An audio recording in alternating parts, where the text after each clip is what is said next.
ধৈর্যশীল যে হতে পারবে না সে সবচাইতে বড় রোগী।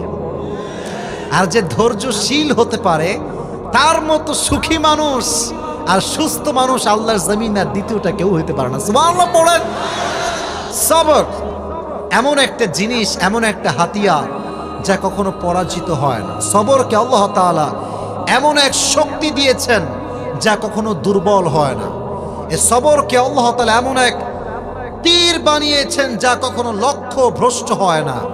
সবরকে আল্লাহ তাআলা এমন একটি দুর্গ বানিয়েছেন যা কখনো ধ্বংস হয় না। সবর এবং সাকসেস, ধৈর্য এবং সফলতা হচ্ছে দুইটা সহোদর ভাইয়ের মতো। যে ধৈর্যশীল হবে সে সফল হবে, এখানে কোনো সন্দেহ নাই। ঠিক কেনা বলো যুবক ভাইয়েরা? এবার আসেন, সবর কতটা দামি, কতটা গুরুত্বপূর্ণ কোরআন থেকে আমরা দলিল সহকারে আজকে জেনে যাব। তবে এখানে নলেজের পরীক্ষা দেওয়া লাগবে। কতটুকু আপনি জানেন, কতটুকু আপনি knowledgeable person about Islam. I would like to test you man. একটু পরীক্ষা করব। একজন নবী ছিলেন যিনি লম্বা সময়, প্রায় 18 বছর, কোথাও আসছে 12 বছর, রোগে আক্রান্ত ছিলেন, পুরো দেহে পচন ধরেছিল। নাম কি? আইয়ুব আলাইহিস সালাতু ওয়াস সালাম। তার কথা কোরআনে আছে না নাই? একটু বলেন না কেন? আমাকে সাপোর্ট দেন, অ্যাপ্রিশিয়েট করেন। আছে না নাই? আছে। দেখেন যুবকেরা, মুরব্বী আব্বাজানরা, মায়েরা, বোনেরা, দোয়ার মাঝেও কিন্তু একটা আর্ট আছে। অনেকে দেখবেন দোয়া যখন করে ও কি দোয়া করছে নাকি দড়ি পেঁচাইতেছে বোঝা খুবই মুশকিল হয়ে যায়। কথা ঠিক আছে না যুবক ভাইয়ারা? দেখবেন এইদিকে তাকান, আমি একটু অ্যাক্টিং করে, এই মানি ব্যাগ কিন্তু চলে আসছে ভাই, তাকবীর দিবেন না? লিল্লাহি তাকবীর।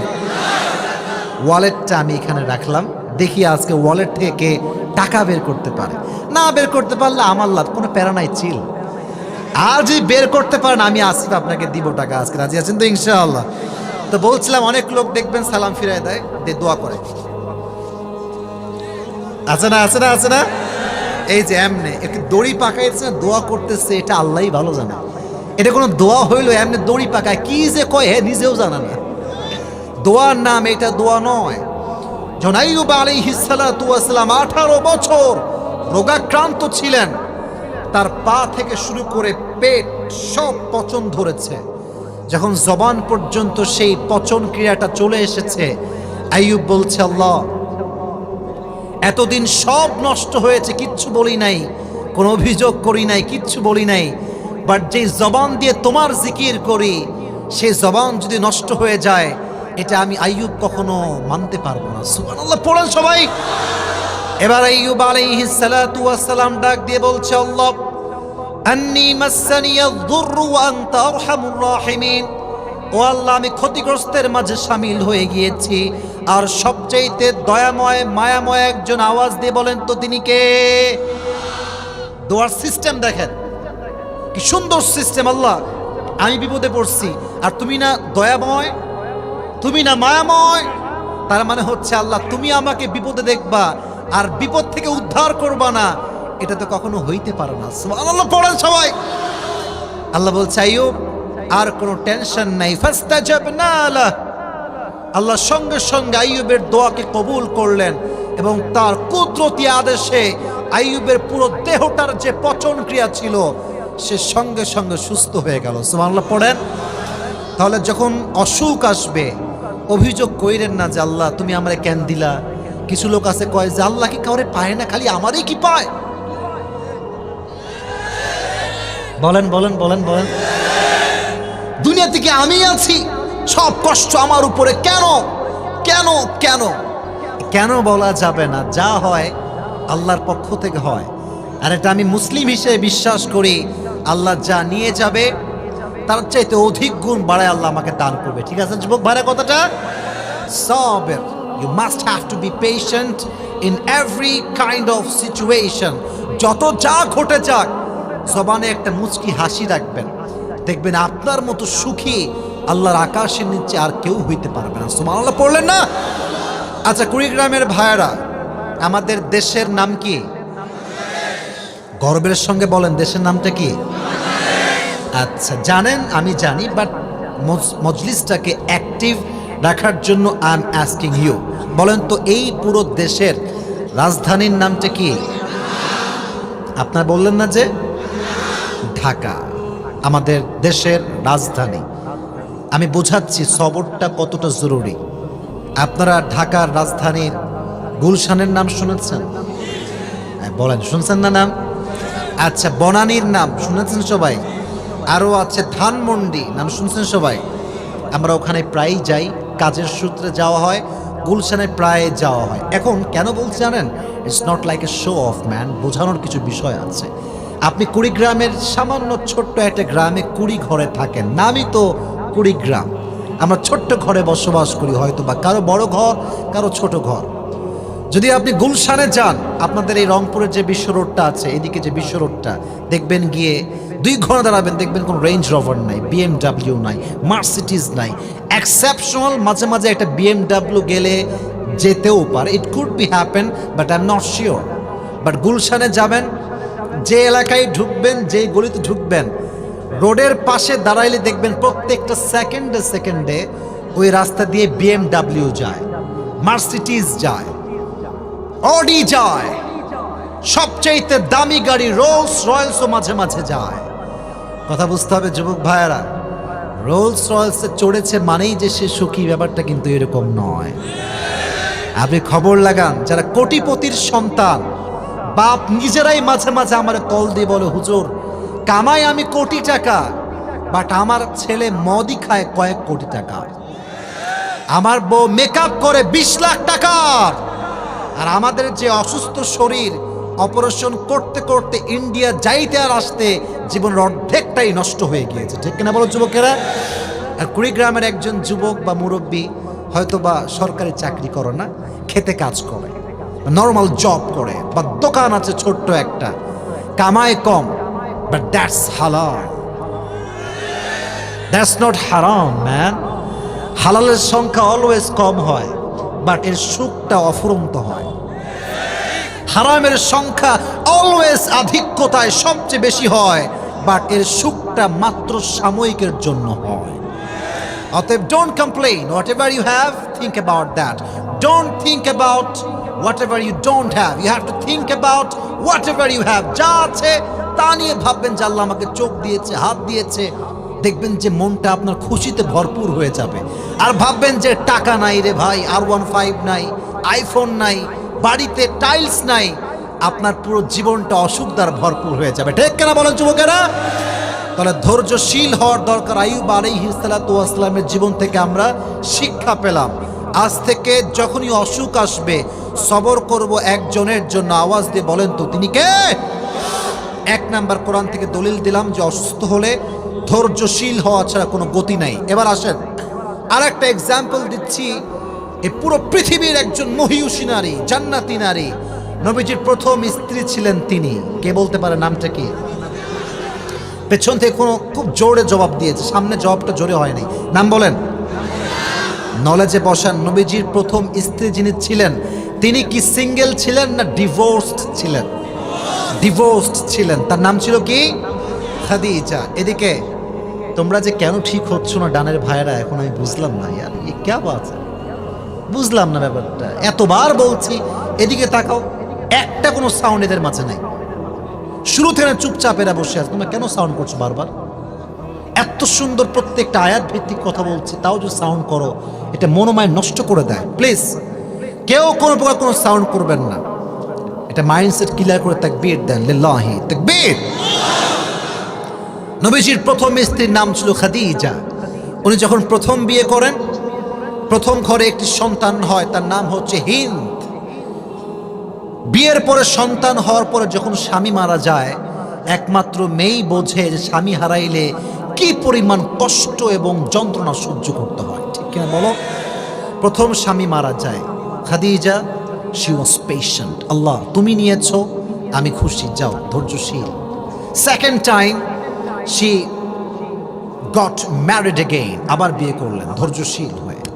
সেকেন্ড হাজব্যান্ড আবার হি হ্যাজ গন, চলে গেল আল্লাহর কাছে। খাদিজা অবাক, কিরে সমস্যা কি আমার না আমার স্বামী? যারেই বিয়ে করি সেই চলে যায় আমাকে রেখে কবরের দুনিয়াতে। মনটা প্রচন্ড খারাপ। এইভাবে বিয়ে করতে করতে যখন স্বামী মারা যায়, লাস্ট টাইম তিনি নিয়ত করলেন তাকাররা খাদিজা আন্নাহা লান তাতাজাওয়াজা মাররাতান উখরা। তিনি নিয়ত করলেন যে তিনি she will never ever get married again. This was the last one. এটাই শেষ বিয়ে, আর জীবনে বিয়ে করব না। তবে হ্যাঁ, যখন আল্লাহ আমাকে উত্তম জীবন সঙ্গী দান করবে তখনই আমি আল্লাহর উপরে ভরসা করে আবারও বিয়ে করব। সুবহানাল্লাহ পড়লেন না? ভেঙে গেছেন আবার দাঁড়িয়েছেন, ভেঙে গেছেন আবার দাঁড়িয়েছেন। যারা ব্যবসা করো যুবকেরা বা ব্যবসায়ী হওয়ার চিন্তা করো, তোমার 10 লাখ টাকা মাইর যাবে, 20 লাখ টাকা মার যাবে, বাট মাথায় রাখবা ভেঙে গেলে হবে না, আবার দাঁড়িয়ে যাও, আল্লাহ তোমাকে আবার সুঠাম দেহের অধিকারী বানাই দিবে। ঠিক কিনা বল? তোমার মাজাকে আল্লাহ শক্তি করে দিবে, শক্তিশালী করে দিবে। তো তিনি দীর্ঘ লম্বা সময় একা একা জীবন পার করলেন, কোনো লাইফ পার্টনার তার জীবনে ছিল না। একা জীবন, বড় কষ্টের জীবন। বাট তার বাবা ছিল মক্কা এবং মদিনায় সবচেয়ে বিগেস্ট বিজনেস ম্যাগনেট। তার মতো ধনী ব্যবসায়ী দ্বিতীয়টা আর কেউ ছিল না। সুবহানাল্লাহ পড়েন সবাই। কিন্তু বাবাও স্বামীর পরে মারা গেল, বাবাও নাই, স্বামীও নাই, কেউ নাই। খাদিজা একা, একা একজন মেয়ে। মায়েরা please concentrate, pay your attention, একটু মনোযোগ দেন। খাদিজার মতো একজন নারী পুরো পৃথিবীতে একা। লক্ষ কোটি টাকার বিজনেস বাবার ছিল, তিনি সমস্ত কিছুকে বাদ দিয়ে নিজে একা সংগ্রাম শুরু করলেন, নিজেই কোটি টাকার বিজনেস সামলাতে শুরু করলেন। সুবহানাল্লাহ। তো আসতে কেন আপনাদের সবার? লাখ টাকার বিজনেস না কোটি টাকার বিজনেস? কোটি টাকার বিজনেস, কিন্তু কোনো অহংকার ছিল না। আর আজকালকার মেয়েরা ফুড ব্লগিং করে, কয়েক টাকা কামায়, আর লাইভে এসে তার স্বামীকে গালি দেয়। বুঝলে বুঝপাতা, না বুঝলে বুঝে শুনে কথা বলবেন। যেই মেয়ে সামান্য কয়েক টাকা কামাই করে স্বামীকে তার ব্যক্তিত্বে আঘাত দিয়ে কথা বলে, সে খাদিজার চরিত্রবান এখনো হতে পারে নাই। আর যেই মেয়েগুলো অনলাইনে বিজনেস করেন, to be honest with you যুবক ভাইয়েরা বলছি, যেই মেয়ে নিজের দেহকে প্রদর্শন করে ফেসবুক থেকে টাকা কামাই করে, তার টাকাটা কখনো হালাল টাকা হইতে পারে না। যেখানে তোমার দেহ প্রদর্শনটাই হচ্ছে তোমার earn money source, so how come it হালাল ম্যান? এটা কেমনে হালাল হইতে পারে? আমার দেহ দেখে আমি ইনকাম করব, আমার সম্মান বিক্রি করে আমি টাকা উপার্জন করব, এটা কখনো প্রকৃতপক্ষের ব্যক্তিত্ববোধ নারীর কোনো কাজ হতে পারে না। ঠিক কিনা বলেন? এটা খুব সমস্যার বিষয়। তো কোটি টাকার বিজনেস সামলেছেন, কখনো কোনো অহংকার দেখান না। এবার আসেন, ধৈর্যের পরিচয় কি ছিল, ধৈর্যের ফলাফল কি ছিল খাদিজার জীবনে। একটু মনোযোগ। একদিন তিনি ঘুমিয়ে আছেন রাতের আধারে, তাহাজ্জুদের নামাজের সময়, স্বপ্নে দেখছেন পুরো রাত আকাশটা অন্ধকার, চতুর্পাশ আমাবস্যার রাত, কোথাও কোনো আলো নেই, অন্ধকার। স্বপ্নে দেখছেন খাদিজা চাঁদের দিকে তাকিয়েছেন। চাঁদ যখনই চাঁদের দিকে তাকিয়েছেন, চাঁদটা খাদিজার বুকের দিকে আকাশ থেকে নামতে শুরু করেছে। আর চাঁদ যখন আকাশ থেকে নেমে এসেছে, চাঁদের আলোতে পুরো ভুবনটাই আলোকিত হয়ে গিয়েছে। খাদিজা রাদিয়াল্লাহু তাআলা আনহা স্বপ্ন দেখে ঠাস করে লাফ দিয়ে উঠছেন। কি দেখলাম স্বপ্ন এইটা, এটার ব্যাখ্যা কি হতে পারে? সঙ্গে সঙ্গে স্বপ্ন লিখে তার চাচার কাছে গেলেন। তার চাচার কাছে গিয়ে বললেন, হে চাচা, তিনি একজন ধর্মীয় গবেষক ছিলেন এবং স্বপ্নের ব্যাখ্যাও তিনি দিতে পারতেন। ওয়ারাকা বিন নাফেল তার নাম ছিল। চাচা যান, আপনি স্বপ্নে দেখেছি যে পূর্ণিমার রাত্রির মতো রাত, চাঁদ যখন নেমে এসেছে, পুরো অন্ধকার জগৎটা চাঁদের আলোতে আলোকিত হয়ে গেছে। সুবহানাল্লাহ, আগেই পড়েন সবাই। চাচা, মা তাবিরু হাদাল হুলম, what is the explanation of this dream? চাচা, এই স্বপ্নের ব্যাখ্যা কি আমাকে এখনই বলেন। এবার চাচা যান খুললেন তাওরাত, খুললেন ইনজিল, ব্যাখ্যা কি হতে পারে। ব্যাখ্যা পড়ে উনি বললেন, Khadija, good news, this is good news for you. কি গুড নিউজ চাচা যান? বলছে যে শেষ নবী যিনি হবে, তিনি তোমার স্বামী হিসেবে কবুল হয়ে গিয়েছে। ওয়েট অ্যান্ড সি, থামো, অপেক্ষা করো। এটা শুনেছে যখন যে শেষ নবী আমার জামাই হবে, একটা মেয়ে যদি জানতে পারে যে আমার জামাই এইরকম হবে, ওই মেয়ের মাঝে বিয়ের একটা নেশা উঠে যাবে। আস্তে ঠিক বললেন কেন আপনার? জোরে বলেন, কথা ঠিক আছে না যুবক ভাইয়েরা? প্রত্যেকটা মেয়ে একটা চরিত্রবান যুবককে এক্সপেক্ট করে যে আমার স্বামী যে হবে সে অনেস্ট হবে, চরিত্রবান হবে, টাকা পয়সা কম হলেও চলবে। স্বামী যদি কেয়ারিং হয়, লাভিং হয়, একটা মেয়ে তার পুরো জীবনটা তার স্বামীর জন্য উৎসর্গ করে দেয়। ঠিক কেন বলো যুবক ভাইয়েরা? তো ভালো মেয়ে এটাকে ডিজার্ভ করে, এক্সপেক্ট করে। তো এটা শোনার পর থেকে খালিদের কোনো ঘুম নাই। কবে আসবে সেই স্বপ্নের যুবক, কবে হবে আমার বিয়ে, আমি আবার বিয়ের পিড়িতে বসতে চাই। সুবহানাল্লাহ পড়ে সবাই। এবার দিনের পরে দিন যায়, নবীর সঙ্গে কোনো সাক্ষাৎ হয় না। কবে আসবে সেই স্বপ্নের যুবক, সেই স্বপ্নের পুরুষ? তিনি স্বপ্ন দেখতে শুরু করলেন। হঠাৎ করে একদিন বাসার ভেতর তিনি বসে আছেন। মুহাম্মদুর রাসূলুল্লাহ সাল্লাল্লাহু আলাইহি ওয়াসাল্লাম সেই যুগের সবচাইতে বিশ্বস্ত যুবক ছিলেন। আল আমিন, আহমদ বড় বিশ্বস্ত, সে কোন বন্ধু বলো বড় বিশ্বস্ত। ঠিক না বলেন যুবক ভাইয়ারা? কার কাছে মন খুলে দেয়া যায়, কার কাছে প্রাণ খুলে বলা যায়, হওয়া যায় বেশি আশ্বস্ত। ঠিক না বলেন যুবকেরা?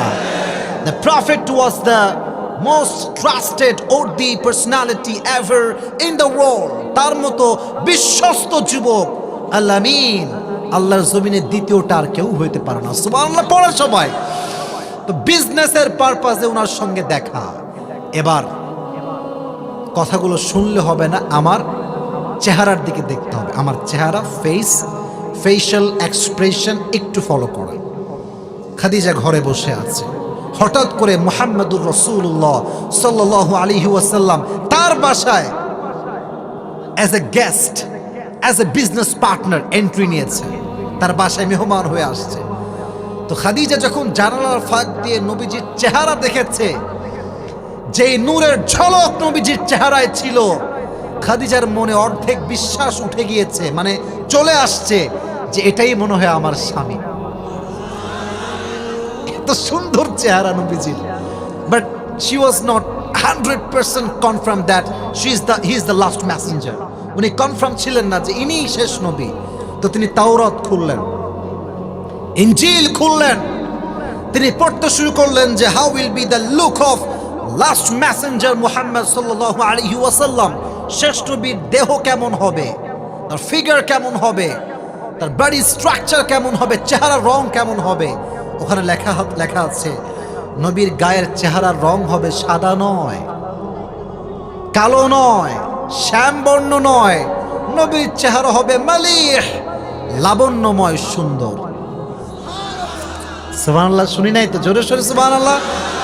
উনি পড়লেন যে নবীজির হাইট মানে কি, লম্বায় কতটুকু হচ্ছে, উঁচুতে কতটুকু। তিনি পড়লেন নবীজির হাইট হবে কেমন, গুঠুও হবেন না, লম্বাও হবেন না, তিনি হবেন কানা রাবআতাম মিনাল কওম, মিডিয়াম অফ হাইট, নেদার টল নর শর্ট। খুব বেশি গুটু হইলে মাইয়েরা বিয়ে করতে চায় না, আবার খুব বেশি লম্বা হইলে তাল গাছ মনে হয়। ঠিক কেনা বলো যুবকেরা? নবীজি তাল গাছের মতো লম্বা নয়, আবার গুঠুর মতো বাঠু নয়। তিনি ছিলেন মিডিয়াম অফ সাইজ, সুদর্শন যুবক, এবং তিনি ছিলেন একদম মাঝারি গড়নের একজন মানুষ। সুবহানাল্লাহ পড়েন সবাই। এবার তিনি পড়লেন যে চুলের কাটিংটা কেমন হবে, চুল, how will be the hair cut. উনি পড়লেন যে নবীজির চুলের মাঝখানে থাকবে। আচ্ছা, আপনারা সবাই কাজী নজরুল ইসলামের নাম শুনেছেন? মুরব্বী আব্বাজান, যুবক ভাইরা, ফেসবুকে ছবি দেখবেন যে ওনার ছবিতে দেখবেন মাঝখানে একটা কি আছে, সীতা বা স্মৃতি আছে। আছে না নাই যুবক ভাইরা, বলো আমাকে? আছে। তো লেখা আছে শেষ নবীর চুলের মাঝখানে স্মৃতি হবে, আর তার পেছনের চুলটা হবে বিশাল লম্বা লম্বা চুল, যেটাকে আমরা বলি বাবরি কাটিং। সুবহানাল্লাহ পড়লেন না সবাই? তো তাকায় দেখছে যে মাশাআল্লাহ, চুলের মাঝখানে স্মৃতি আছে, পেছনে বাবরি কাটিং, চেহারা লাবণ্যময় সুন্দর, হাইট হচ্ছে মিডিয়াম। নবীজি কপালটা কেমন হবে? প্রশস্ত কপাল। নাক কেমন হবে? আশাম্মুল আনফ, লম্বা নাক হবে। উনি চেহারার প্রত্যেকটা আকৃতি যেমনটা পড়লেন তাওরাত এবং ইনজিলে, কাটায় কাটায় নবীর চেহারার সঙ্গে মিলে গেল। এবার তিনি 100% কনফার্ম হয়ে গেলেন যে এটাই তো শেষ নবী, তার সঙ্গে আমার বিয়ে হবে। খুশিতে তিনি আনন্দ ফুর্তি করতে শুরু করলেন। বাট একজন ছেলে একজন মেয়েকে পছন্দ করলে যত সহজে বলতে পারে, একজন মেয়ে কিন্তু তত সহজে বলতে পারে না। মেয়েদের বাধা একটু বেশি হয়, যেহেতু মেয়েরা একটু লজ্জাশীল বেশি হয়। তো খাদিজা ভাবছে কি করা যায়, আমি যে তারে বিয়ে করতে চাই, প্রস্তাবটা কেমনে পাঠাবো? আচ্ছা, আমার কথা বুঝতে কোনো সমস্যা হচ্ছে নাকি আপনাদের ভাইয়েরা? বলেন, সমস্যা হচ্ছে আপনাদের? প্রস্তাব কেমনে পাঠাবো আমি? তো ওনার একজন দাসী ছিল, তার নাম ছিল নাফিসা। নাম বলতে হবে কুড়িগ্রামের ভাড়া। নাম ছিল কি? নাফিসা। একটু বয়স্কা মহিলা ছিলেন, একটু বয়স্ক। বলছে, নাফিসা শোনেন, একটা আবদার রাখবেন? বলছে, বলেন। বলছে, এই যে যুবকটা আসছে না, সুঠাম দেহের অধিকারী, the most handsome personality that I have ever seen in my life, এত সুদর্শন যুবক তো আমি জীবনেও দেখি নাই। এটা আমার ভালো লাগছে, বিয়ে করতে চাই। তো আমি তো বলতে পারবো না, I need your help, please আপনি আমার পক্ষ থেকে প্রপোজালটা তার কাছে পৌঁছায় দেন। তো নবীজি বাসায় আসছে ফিরে ব্যবসার কাছ থেকে। তো নাফিসা আসছে তার ঘরে, নক করেছে গেট, আইনা মুহাম্মদ। তখন তিনি নবুয়ত এখনো পান নাই। নবীজি বের হয়ে আসছে, সালাম দিয়েছে। কি হয়েছে বোন, আপনি আসছেন কেন? বলছে, আপনি কেমন আছেন? বলছে, আলহামদুলিল্লাহ ভালো আছি। বলছে, আপনি মাইন্ড করবেন না তো একটা কথা বলতে পারি, একটু প্রশ্ন করা যাবে? তো নবীজি তো ভালো মনের মানুষ, ভালো মনের মানুষ কখনো মানুষকে খালি হাতে ফিরিয়ে দেয় না। নবীজি বলছে, অবশ্যই, ওয়াই নট, প্লিজ বলেন কি বলবেন। আচ্ছা, আপনি বিয়ে করেন না কেন? দেখতে মাশাআল্লাহ সুন্দর আছেন, সুঠাম দেহের মানুষ, বিয়ে করেন না কেন? বলছে, কি বিয়ে করব, টাকা পয়সা নাই। সত্য কথা, এটা হাদিস থেকে বলতেছে। নবীজি বলছে, আমার কাছে সেই সামর্থ্য নাই যে আমি কাউকে বিয়ে করে ঘরে নিয়ে এসে তাকে ভরণ পোষণ দিব। তো নাফিসা ঝোপ বুঝে কোপ মারছে, জায়গা মতো কাজ। বলছে, তাই টাকা পয়সা নাই? নো টেনশন ম্যান, তোমার কাছে একটা আবদার করছি, যদি তোমার কাছে এটা মাইন্ডের বিষয় না হয়, আমাকে একটু সুযোগ দাও। বলছে, বলেন। আমার কাছে এমন একজন নারী আছে, তাকে তুমি যদি বিয়ে করো, ভরণ পোষণ দেওয়া লাগবে না, কাপড় দেওয়া লাগবে না, বাড়ি দেওয়া লাগবে না, খাবারও দিতে হবে না, বরং তুমি তাকে বিয়ে করলে প্রত্যেকটা জিনিস সে তোমাকে পাই টু পাই হিসাব করে আরো বাড়িয়ে দিবে। নবীজি বলছে, কি, ইজ দিস রিয়েলি পসিবল? এই যুগে এমন মেয়ে যে আমারে বসায় বসায় খাওয়াইতে চাইবে, এই মেয়ে কই পাওয়া যাবে যে আমাকে হেল্প করবে আমার কাছে? তো বলছে, আছে। বলছে, তার নাম কি? ইসমুহা। বলছে, ইসমুহা খাদিজা। সুবহানাল্লাহ পড়ার সময়। তো মজার বিষয় হচ্ছে, নবীজি খাদিজা রাদিয়াল্লাহু তাআলা আনহাকে ব্যবসায়ী নারী হিসেবে চিনতেন এবং তিনি খাদিজাকে আগে থেকেই মনে মনে পছন্দ করতেন। না, সুবহানাল্লাহ জোরে সোরে হয়, জোরে সোরে সুবহানাল্লাহ পড়েন। এবার নবী ডাক দিয়ে বলছেন, নাফিসা, প্রস্তাব তো ঠিকঠাক আছে, বাট আমি তো একা মানুষ নয়, আমার চাচা আছে, তার নাম হচ্ছে আবু তালেব। সে যদি অ্যাগ্রি হয় তাহলে আমিও রাজি আছি। তো ঠিক আছে, তাহলে তাই হোক, তুমি তোমার চাচাকে নিয়ে আসো আমাদের বাসায়, আমরা কথা বলবো, মিটিং হবে আমাদের মাঝে। তো মিটিং বসলো, মাশাআল্লাহ, মিটিংয়ে ডিল ফাইনাল হয়ে গেল, অমুক দিনে খাদিজার সঙ্গে নবীজির বিবাহ হবে, ডেট ফাইনাল। সবাই আসলো। আর একটা পরামর্শ মাঝখানে দিয়ে দিই, এখানে আমার অনেক আব্বাজানরা আছেন, সামনে অনেক মুরব্বীরা আছেন, এখানে অনেক মায়েরা আছেন। বিয়ের আয়োজন যত ছোট হবে তত বেশি বরকত হবে। আর নিজের বিয়ে নিজে খাবা ভাই, এনজয়। নিজের বিয়ে নিজে খাবা, বাপ খাবে, মা খাবে, বউ খাবে। আর বাহির থেকে যত লোক আনবা, কলিজাটা বের করে খাওয়াবা, বলবে নুন কম হয়েছে, মন পাবা না। तो बोलबा जे तुम्हें अलविदा यार, हम तो हमारी शादी खुद ही खाएंगे और किसी को नहीं खिलाएंगे। ठीक কেন বলো চমকেরা? নিজের বিয়ে নিজে খাবেন, শিক্ষা দেখেন। তো নবীজি মাত্র 2 জনকে নিয়ে গেছে। বলেন কয়জন? আর ওদিক থেকে আসছে আমর বিন আসাদ, আরও এসেছেন ওয়ারাকা বিন নাফেল। মাত্র 10-15 জন মিলে বিয়ের একটা আয়োজন। এবার বিয়ের মোহর কি হবে? আবু তালেব ডাক দিয়ে বলছে, খাদিজা তোমাকে আমার ভাগ্যের পক্ষ থেকে তোমাকে আমি মোহর দিব মাত্র 20টা উট। যুবক ভাইরা বলেন কয়টা উট?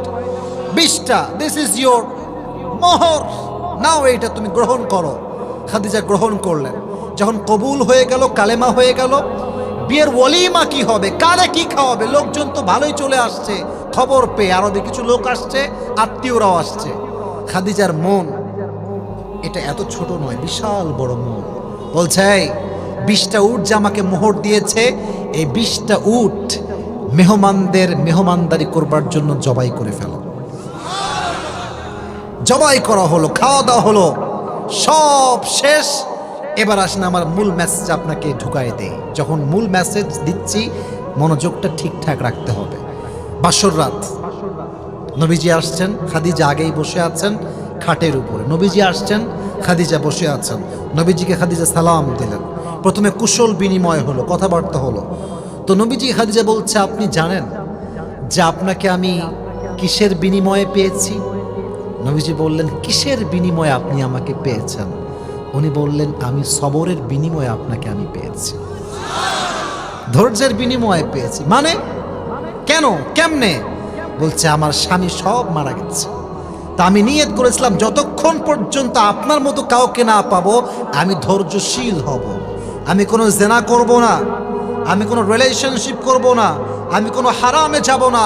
আমার ধৈর্যের বিনিময়ে আল্লাহ তাআলা শেষ নবীকে আমার স্বামী হিসেবে কবুল করে ফেলেছেন। সবর, সবর। You must have to be patient until you get the perfect life partner.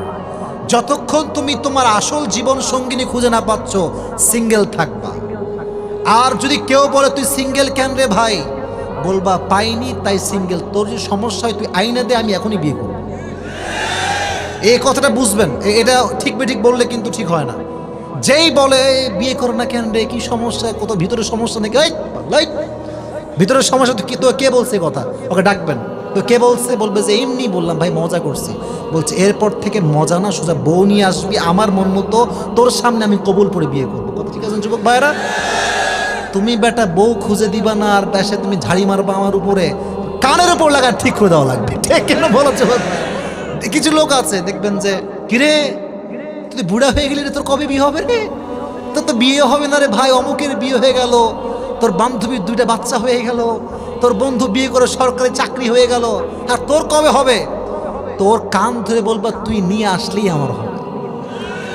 ও বলবে ভাই আমি পারবো না, আমার দ্বারা হবে না। তোর যদি না হয় চুপচাপ থাকবি, বেশি বাড়াবাড়ি করে তোর ঠ্যাং ভেঙে ফেলবে একেবারে। ঠিক কেনা বলছো? মেজাজটা গরম করে দেয় কিছু কিছু লোক, আর কি মেজাজটা গরম করে দেয়। আল্লাহ দেখে হেদায়াত দান করুন, সকলে পড়া আমেন।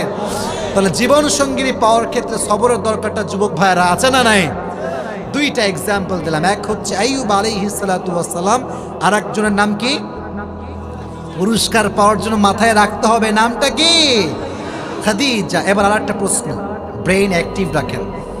এটা তো ছিল ডিভোর্সড একজন মেয়ে যাকে নবীজি ভালোবেসে সম্মান করে বিয়ে করেছেন। আরেকজন স্ত্রী নবীজির ছিল, নবীজির মূল স্ত্রীর সংখ্যা ছিল হচ্ছে মোট 11টা। কয়জন? 11 জন। তার মাঝে একজন মেয়ে শুধুমাত্র কুমারী ছিলেন, ডিভোর্স ছিলেন না। বলেন, আপনারাই বলেন নামটা কি? এই বামের লোকরা কথা কয় না কেন ভাই? What is this? জোরে বলেন নামটা কি? আয়েশা রাদিয়াল্লাহু তাআলা আনহা। নবীজি তাকে বিয়ে করলেন। নবীজির বউ যেহেতু অনেক বেশি ছিল, তো যখন বাইরে কোথাও ঘুরতে নিয়ে যেতেন, লটারি সিস্টেম বোঝেন আপনারা সবাই? লটারি তুলনা মাঝে মাঝে লটারি, তো নবীজি লটারি করতেন।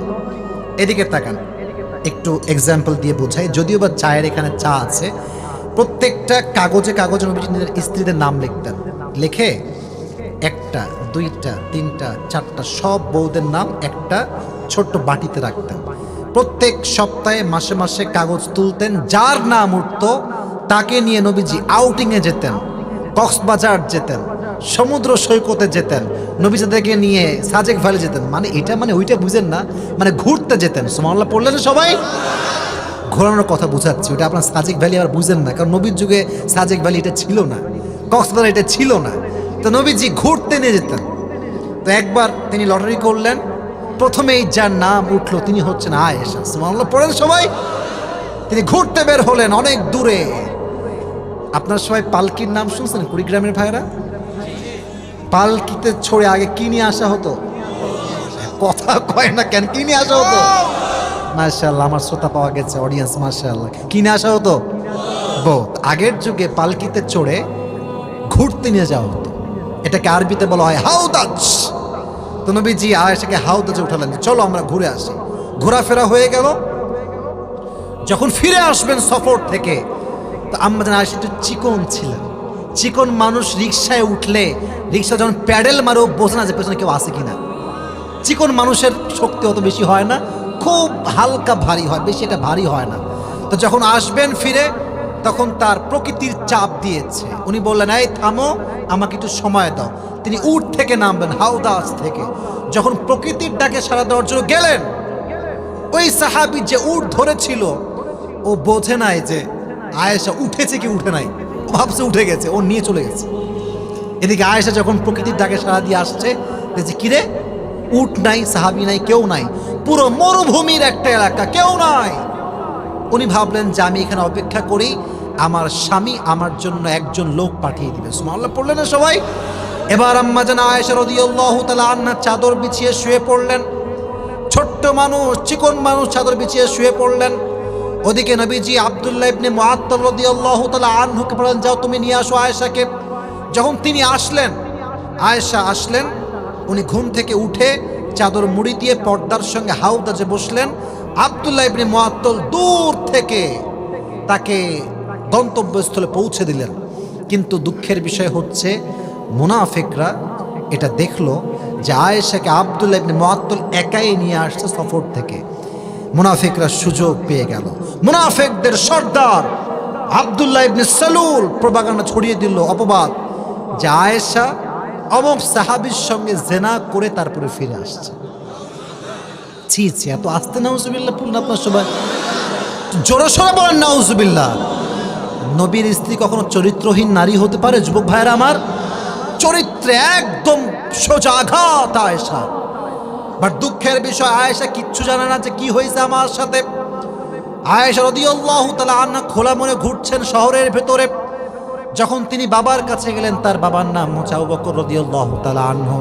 বাসায় যাওয়ার পরে খবর আসলো, ও আয়েশা, তোমার নামে অনেক বড় একটা মিথ্যা অপবাদ দেওয়া হয়েছে, তুমি নাকি একজন সাহাবীর সঙ্গে জেনা করেছো। এটা শুনে আয়েশা আকাশ থেকে পড়ছে, আরে জেনার অপবাদ আমার উপর? আমি তো এরকম কিচ্ছু করি নাই আব্বা জান, আমি কিচ্ছু করি নাই। ইন দ্য মিন টাইম নবীজি আসছে, এসে বলছে, আয়েশা, যদি তুমি সত্যি জেনা করে থাকো, আল্লাহর কাছে মাফ চাও, তওবা করলে ক্ষমা করে একজন আওয়াজ দিয়ে বলেন তো তিনি কে? ওই কই যায়, এই সাদা গেঞ্জি, বসো বসো, এদিকে আমার দিকে তাকান, আমার দিকে তাকান।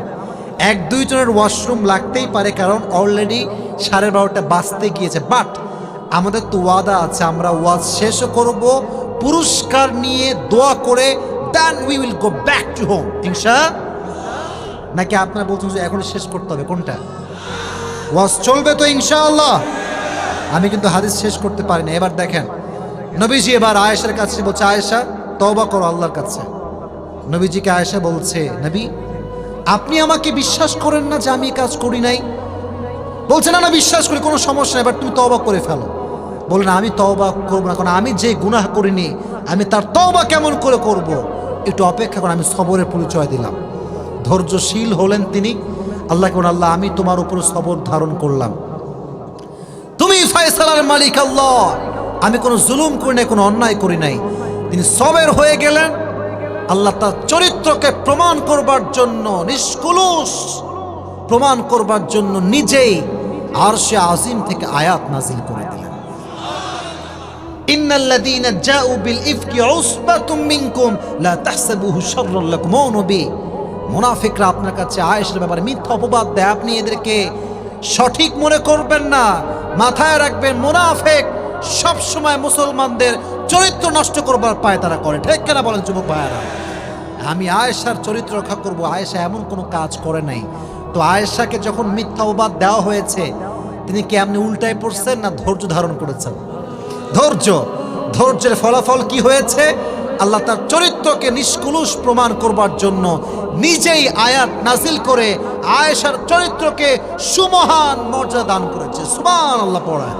তাহলে 3 নাম্বার আমরা হাদিস থেকে শুনলাম, লোককে অপবাদ দিলে চুপচাপ থাকবেন। দেখবেন অনেক লোক এখানে আসছেন, যুবকেরা আসছেন, মুরব্বীরা আসছেন, অনেক যুবক, সত্য কথা বলছি, তারা আসলেই কোনো প্রেম করে না, কোনো রিলেশন করে না, বাট বন্ধু বান্ধব বলে না তোর একটা গার্লফ্রেন্ড আছেই, না বলে ভাই নাই রে ভাই, বিশ্বাস করো, বিশ্বাসই করো না। তুমি বলবে একটা কথা, সব কথার জবাব দেওয়া লাগে না, কিছু কিছু জবাব ইয়ে তো ওয়াক্ত হি বাতায়েগা। কথা বলেন যুবক ভাইয়েরা, আমার কথা বলেন, কথা বলেন।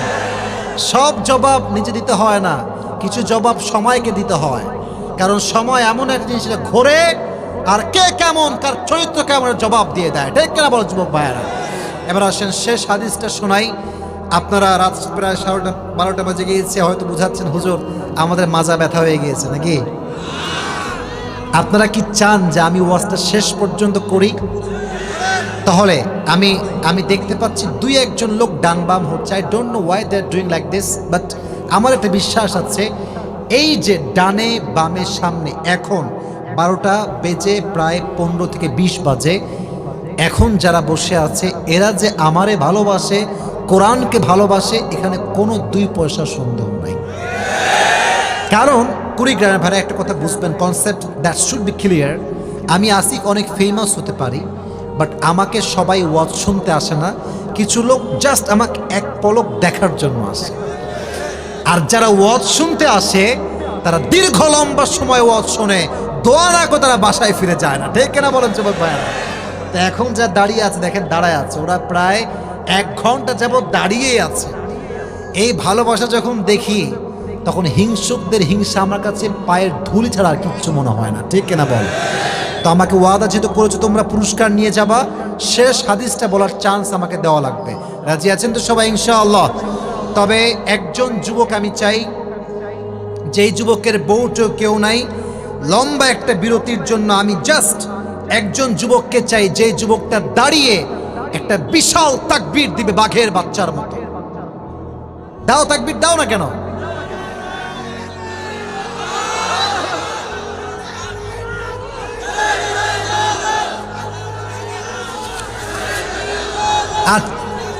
থামেন, বসেন বসেন, সবাই বসেন।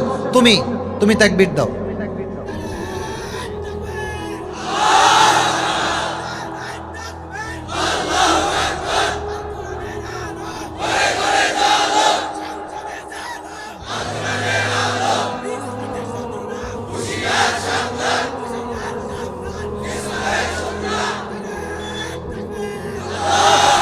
বাবা তোমার বউ কনফার্ম, বসে পড়ো।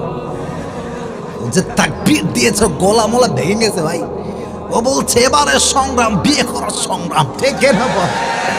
তাকবীরের একটা জোশ আছে মাশাআল্লাহ। সর্বশেষ হাদিস বলছি, আমি ওয়াদা করেছি আমি আমার ওয়াজ শেষ করব, আমি শেষ করেই ছাড়ছি। দেখেন মাঝে মাঝে আমরা যারা আছি এখানে, maximum people we belong the middle class family. আমরা বেশিরভাগ যারা এসেছি সবাই মধ্যবিত্ত পরিবারের সন্তান, ঠিক কিনা? And we really proud to say that we are from middle class family. আমরা মধ্যবিত্ত পরিবারের সন্তান। পৃথিবীর কোনো আঘাত আমাদেরকে ভেঙে চুরে চূর্ণ বিচূর্ণ করার কোনো ক্ষমতা রাখে না। আমাদের মাজা অনেক শক্ত, আমরা দাঁড়াতে পারি। তো এবার বলেন তো, নবীজির একমাত্র কলিজার টুকরা মেয়ের নাম ছিল কি? এটা আমার শেষ হাদিস, নাম ছিল কি? ফাতেমা। আরেকটা প্রশ্ন করি বোঝাবার স্বার্থে, এটার মানে এটা নয় যে বাধাবো আপনাদেরকে প্রশ্ন করে, না না না, এটাই উদ্দেশ্য না। ফাতেমার স্বামীর নাম ছিল কি? আলী। তাদের গর্ভে 2টি সন্তান এসেছিল,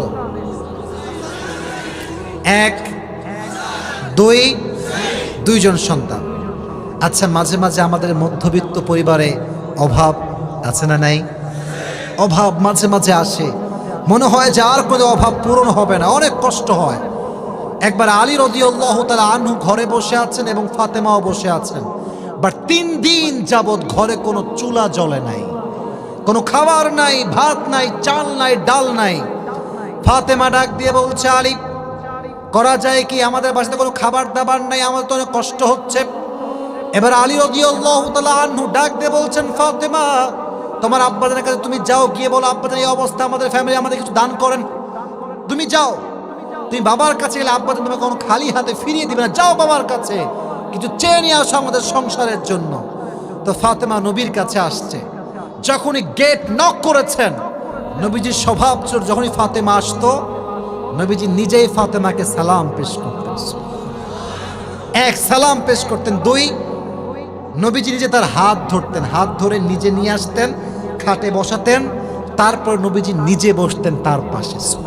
সবার বাবারা বোঝেন ব্যবহার কাকে বলে, ভালোবাসা কাকে বলে। তো যখন ফাতেমা এসেছে, চেহারা দেখেই বুঝে গিয়েছে নবীজি আমার মেয়ে অভাবের ভেতরে আছে। তাও বলছে, আম্মাজান তোমার কি হয়েছে, কি সমস্যা? বলছে, আব্বাজান 3 দিন যাবৎ বাসায় কোনো ডাল নাই, চাল নাই, ভাত নাই, কিছু দান করেন। এবার আব্বাজান পরীক্ষা শুরু করেছে। বলছে, এই ফাতেমা শোনো, আমার কাছে 5টা দোয়া আছে আর 5টা বকরি আছে।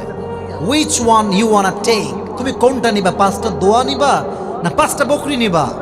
ফাতেমা বুঝে গিয়েছে আব্বা আমার সবরের পরীক্ষা নিচ্ছে, ধৈর্যের পরীক্ষা নিচ্ছে আমার আব্বাজান। ফাতেমা বলছে, আব্বাজান আমি কোনো 5টা বকরি চাই না, আমাকে 5টা দোয়া শিখাইলে আমি ফাতেমা খুশি হয়ে যাব। তো বলছে, ঠিক আছে, খুব খুশি হলাম তোমার ধৈর্য দেখে, তুমি আমার সঙ্গে পড়ো। আপনারাও পড়েন, একটু কাশি দেন, আমার সঙ্গে একটু দোয়াটা পড়েন, সকলেই পড়েন। ইয়া আউয়ালাল আউয়ালিন, আওয়াজ, ইয়া আউয়ালাল আউয়ালিন, ইয়া আখিরাল আখিরিন, ইয়া যাল কুওয়াতিল মাতিন, ইয়া রাহিমাল মাসাকিন। এবার একটু জোরে সোরে আওয়াজ দিয়ে পড়বেন, ইয়া আরহামার রাহিমিন। এই 5টা শব্দের দোয়া যে ব্যক্তি অভাবে অনটনে বেশি বেশি পাঠ করবে, আল্লাহ তার অভাব কুদরতি হাতেই নিমিষেই দূর করে দিবেন। ফাতেমা এবার খালি হাতে ফিরে আসছে আলীর কাছে, but Ali was completely hungry man, খুব ক্ষুধা, গেটের কাছে দাঁড়ায় আছে, ফাতেমা আসবে কখন। তো দেখছে দূর থেকে ফাতেমা আসছে, বাট হাতে কোনো ব্যাগ ট্যাগ কিছু নাই, চাল ডাল কিছু নাই, খালি হাতে আসছে। দেখে আলীর, মানুষের খিদা থাকলে মাথা ঠিক থাকে না, বল না যে পেট শান্তি, তো পেটের যার শান্তি নেই তার কোনো কিছু শান্তি নাই। তো খেপে গেছে, যাই ফাতেমা, তোমারে পাঠাইলাম চাল ডাল নিয়ে আসবা, হোয়াট ইজ দিস? তোমার হাতে তো কিছুই নাই, খালি হাতে কেন আসছো তুমি আমার কাছে?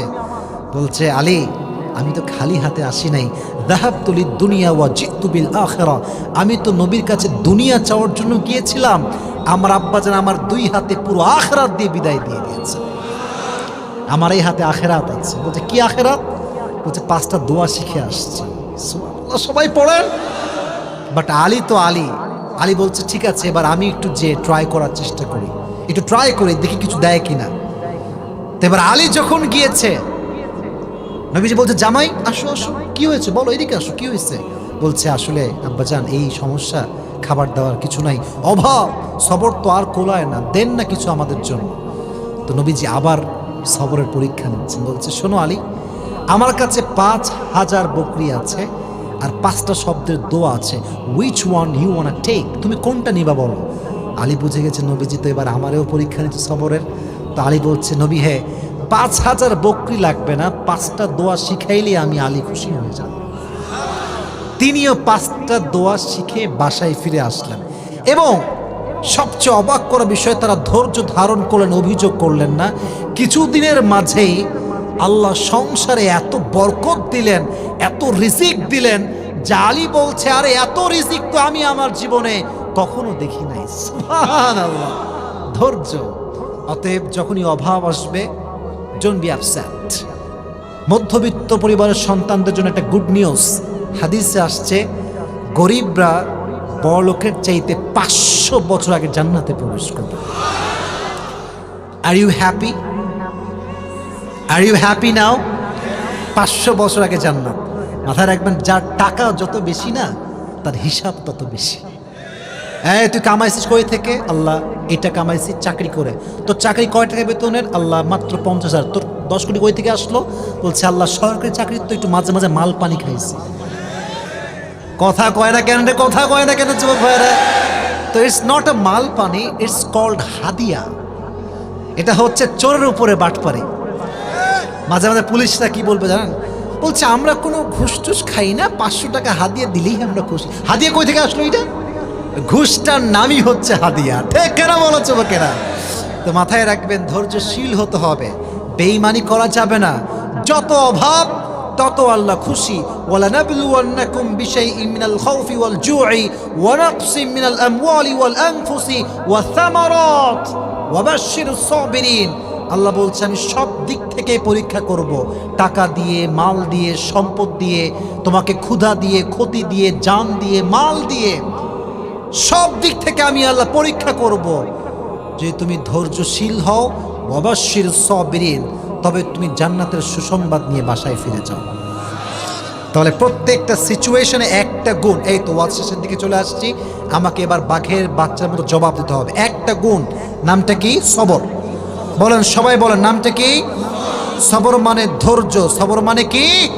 ধৈর্য। এবার আসেন, পুরো ওয়াজটা আমি রিপিট করছি, just I will share with you the summary of the lecture, সারাংশ, নট এভরিথিং। যা যা বলছি তা নয়, সারাংশ বলছি।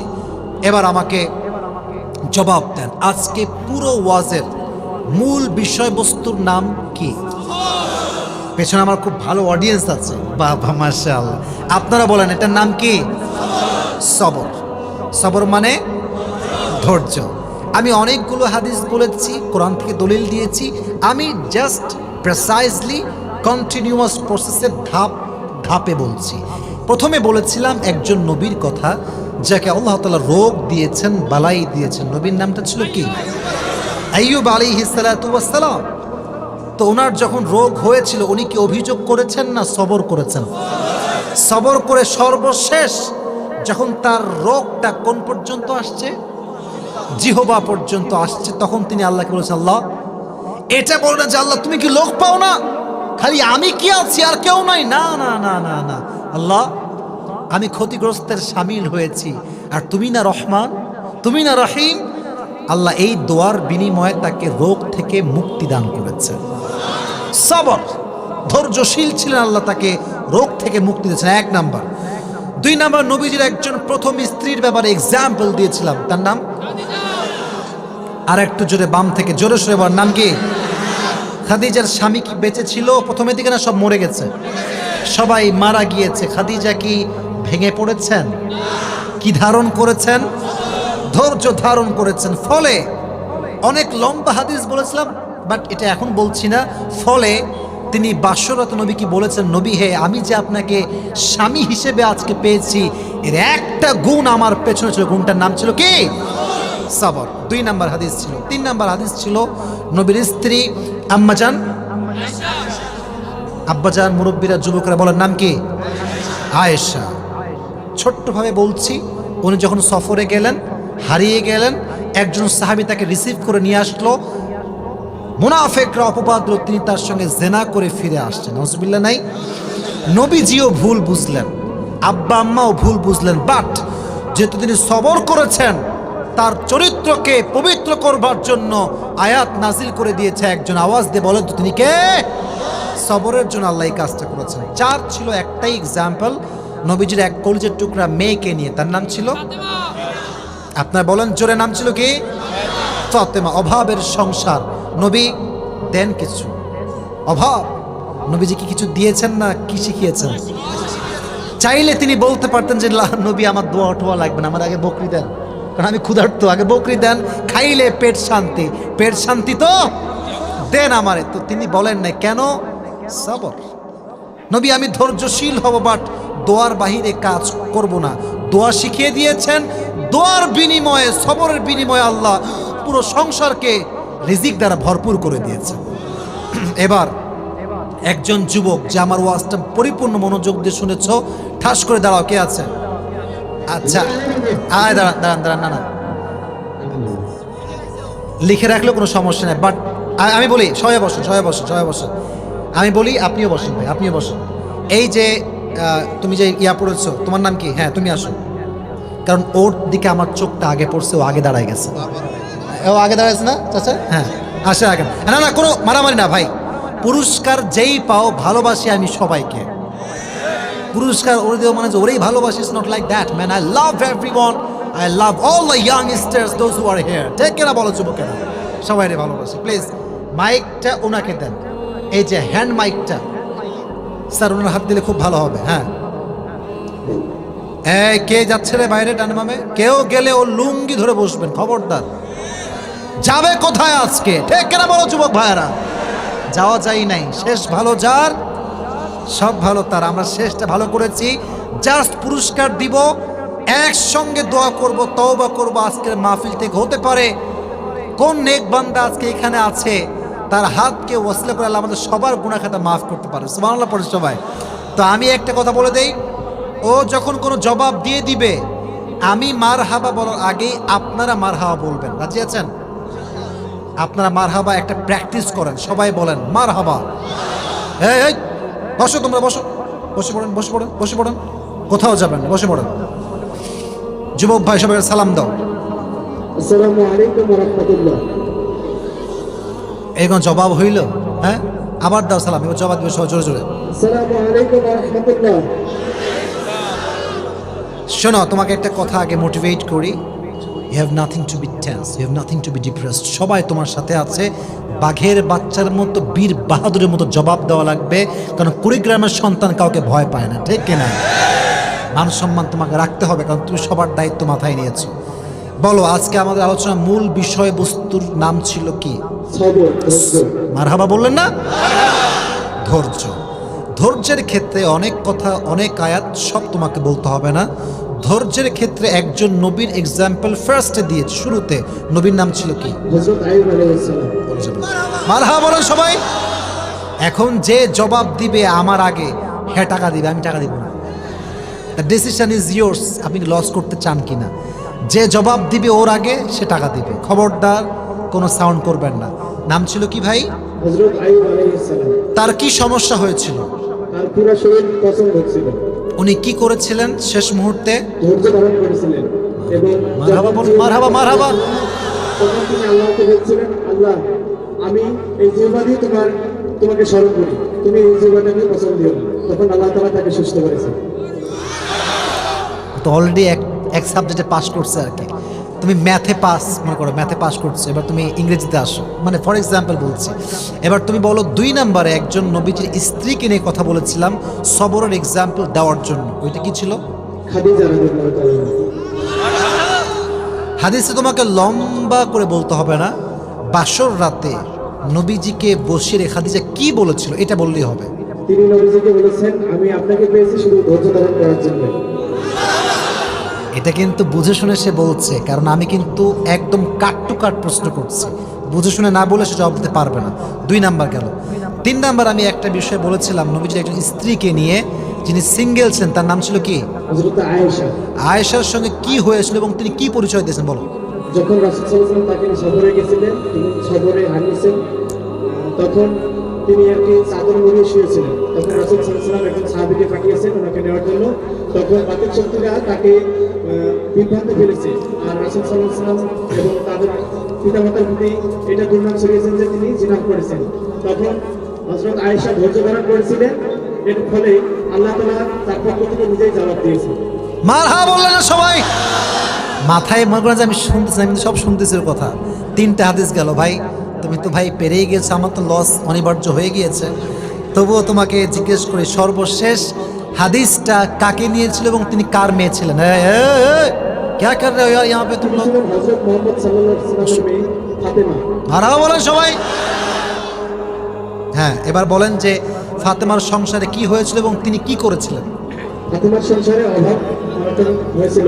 তখন হযরত আলীর পরামর্শে তিনি রাসূল সাল্লাল্লাহু আলাইহি ওয়াসাল্লামের কাছে যান এবং রাসূল সাল্লাল্লাহু আলাইহি ওয়াসাল্লামকে বলেন, আমার পরিবারে এই অভাব চলতেছে। তখন রাসূল সাল্লাল্লাহু আলাইহি ওয়াসাল্লাম বলেছিলেন, আমার কাছে 5টা বকরি আছে আর 5টা দোয়া আছে, তুমি কোনটা নিবা? তখন ফাতেমা বলছিল, আমি দোয়া নিব। মারহাবা বলেন সবাই। এই দোয়া এবং সবরের বিনিময়ে কি ফলাফল তারা পেয়েছিল? শেষ কথা। তখন তাদের অভাব সব দূর হয়েছিল। মারহাবা বলেন সবাই। আসো যুবক, তুমি আসো। কোন পাশে জায়গা? ওরা আসতেন। Let him come here on the stage. আসো আসো। মাশাআল্লাহ। পরিচয় দিবে বাপ, দাবেন দাবেন। আসো, আগো আগো আগো। পরিচয় কেন? উত্তর দিয়েছে, এটা তো সবচেয়ে বড় পরিচয়। ঠিক কিনা বলো যুবক ভাইয়ারা? জবাব দিয়েছে, এর উপরে কোনো পরিচয় হতে পারে না। ওর সাহস আছে, হিম্মত। আপনারা পারতেন, আমি জানতাম, বাট একজনকে চান্স দেওয়াই লাগবে। এই হলুদ গেঞ্জি করে যাবে, বসো, দোয়া করে যাবা, খবরদার। আসেন ভাই, মাশাআল্লাহ। ওয়ালাইকুম আসসালাম। তোমার নাম কি? আবু নাইম মোহাম্মদ সেলিম। তোমার কি বউটাও আছে? বউ নাই? আচ্ছা, তাহলে তোমার জন্য 1000 টাকা পুরস্কার থাকলো। মারা বলবেন না সবাই? पैसा चाहे कम हो या ज़्यादा लेकिन मोहब्बत तो खालिस है। কথা ঠিক আছে যুবক ভাইরা? আমার কথাটা, টাকা দিয়ে ভালোবাসা কম্পেয়ার করা যায় না। ভালোবাসা ভালোবাসা, টাকা টাকা। এটা জাস্ট পুরস্কার দিলাম, এই পুরস্কার দিয়ে উল্টাপাল্টা এমবি ভরে উল্টাপাল্টা করবো না, ঠিক আছে? এটা দিয়ে ইসলামিক বই কিনবা, ইলম অর্জন করবা, জ্ঞান দিয়ে নিজের জীবনকে আলোকিত করবা। রাজি আছো ইনশাআল্লাহ? আল্লাহকে তৌফিক দান করুন। সকলে পড়ো আমিন। পেছনে বসে পড়ো, পেছনে বসে পড়ো, পেছনে বসে পড়ো। মাশাআল্লাহ, তাকবীর দেন, লিল্লাহি তাকবীর। এখন যুবক ভাইয়ারা, আমি আগে দোয়া করে নিই, আল্লাহ যা যা বলেছি সবাইকে সেই অনুযায়ী আমল করার তৌফিক দান করুন। সকলেই মন খুলে পড়া আমিন।